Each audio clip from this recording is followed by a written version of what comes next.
Hi everyone, I'm glad you're here. Thank you very much for joining me. Here we have an image of the sun going back on the 3rd.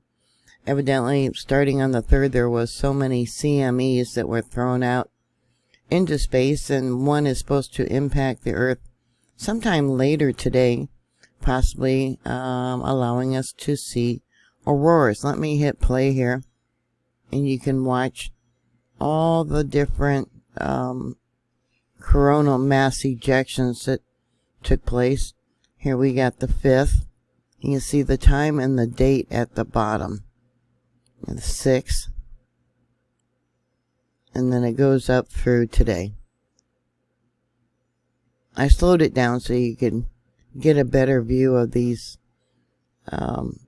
coronal mass ejections. CMEs is what they're called. Yeah, that one was pretty intense, wasn't it? Let me take you over to another monitor that shows you the list of the CMEs. Now here we have a list that goes back only for 3 days.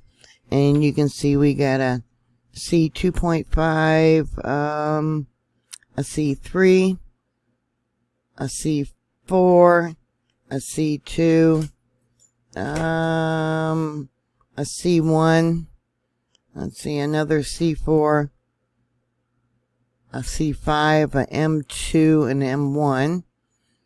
Yeah, they came in so fast. We got a couple M's here. An M1, a C9,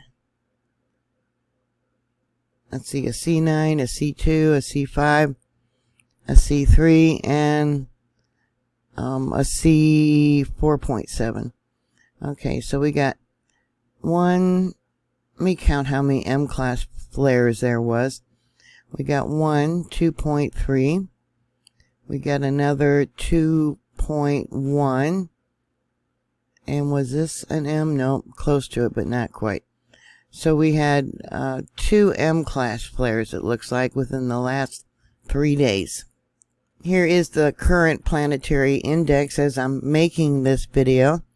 It went up almost as high as a KP6. You can see it there. That would have been yesterday. And as you know, this affects our weather. Here in South Dakota, yeah, we had a heck of a lightning storm. And you probably would have an increase in earthquakes and things like that. And then we got the coronal holes. You can see them right here, Earth facing. So we're going to be getting, the waves coming from that, the plasma. So here's the solar wind prediction. And you can see it looks like about 2000 hours is going to be the peak of it. And let me pull this through. You can see down here the view of the Earth and the other planets. Let me run this through, and you can see it's the time that we're going to be impacted is what they're predicting. All right, and I'll stop and start all over again. All right, so there's the CME, the coronal mass ejection. Looks like there was 2 of them back to back. Yeah, as it comes across and impacts our Earth. So here's an image from NOAA of the latest location for the coronal holes. We got one right here in the center, Earth facing. We got another one down here at the southern pole. Looks like they got a little tiny one over here on the western direction.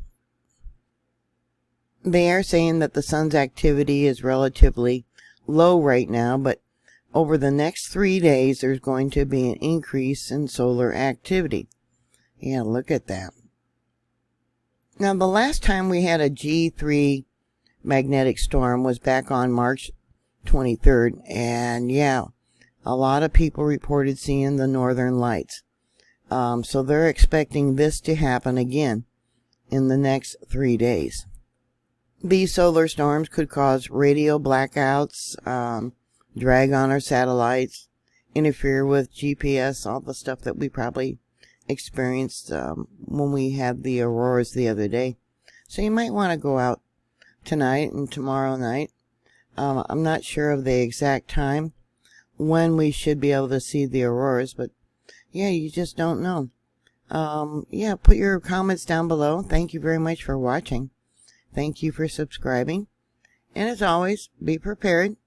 And I'll talk to you later. God bless you. Bye.